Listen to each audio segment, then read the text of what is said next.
வணக்கம். சற்று முன் கிடைக்கப்பெற்ற மிக மிக முக்கியமான செய்தி ஒன்று வெளியாகி உள்ளது. எடப்பாடி பழனிசாமியின் பதவியை பறித்த முதல்வர் விஜய் அவர்கள்.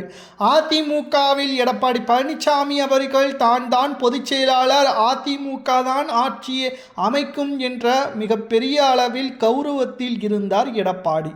ஆனால் தேர்தல் முடிவுகள் என்னவோ திமுகவிற்கு 2வது இடம், தமிழக வெற்றி கழகத்திற்கு முதல் இடம், 3வதாக அதிமுகவிற்கு மிகப்பெரிய ஒரு பேரிடியாக அமைந்துவிட்டது. அப்பொழுது கூட தனி பெரும்பான்மை எந்த ஒரு கட்சிக்கும் இல்லாத காரணத்தினால் அதிமுக தமிழக வெற்றி கழகத்தின் தலைமையை ஏற்று கூட்டணி வைத்து அமைச்சரவையில் இடம்பெற்று விடலாம் என்று பல மாஜி அமைச்சர்களும் சிட்டிங் எம்எல்ஏக்களும் கூறினார்கள். ஆனால் உண்மையான தலைவராக இருந்தால் நிச்சயம் இதற்கு சம்மதம் தெரிவித்திருப்பார் எடப்பாடி.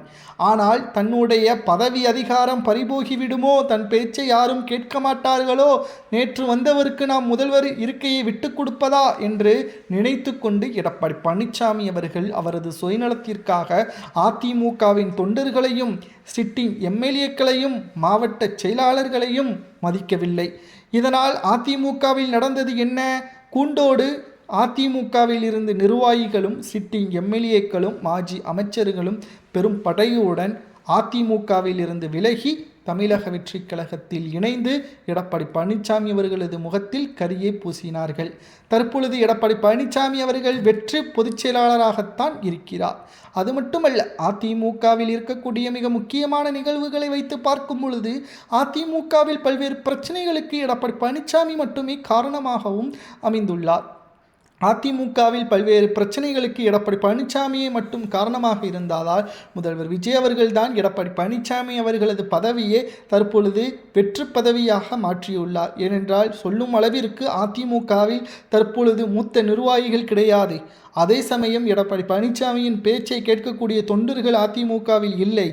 ஏனென்றால் அதிமுகவின் உண்மையான தொண்டர்கள் மறைந்த முன்னாள் முதல்வர்கள் எம்ஜிஆர் மற்றும் ஜெயலலிதா அவர்களது பேச்சைத்தான் கேட்பார்கள்.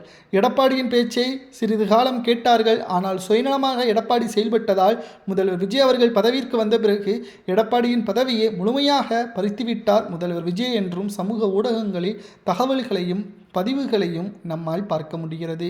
மேலும் எடப்பாடி பழனிசாமி அவர்களது தலைகீழாக தோல்வியடைந்ததை தொடர்ந்து இனியும் அவரால் அதிகாரத்திற்கு வர முடியாது. அதே சமயம் பொதுச்செயலாளர் பதவியும் இன்னும் ஒரு சில மாதங்களில் அவரை விட்டு செல்லும் என்றும் தகவல்கள் கிடைக்கப்பெற்றுள்ளது. இன்னும் அதிமுகவில் இருந்து சுமார் 50 நிர்வாகிகள் கூண்டோடு தவேகாவில் இணைய உள்ளார்கள். அதற்கு பிறகு ஒட்டுமொத்த பதவியும் எடப்பாடி பழனிசாமியிடம் பறிபோகும். அதற்கு முதல்வர் விஜய் அவர்கள் தான் முக்கியமான பங்கு வகிப்பார் என்றும் அரசியல் வட்டாரத்தில் பேசும் பொருளாக மாறியுள்ளது. இதை பற்றி உங்களது கருத்துக்களை கூறுங்கள்.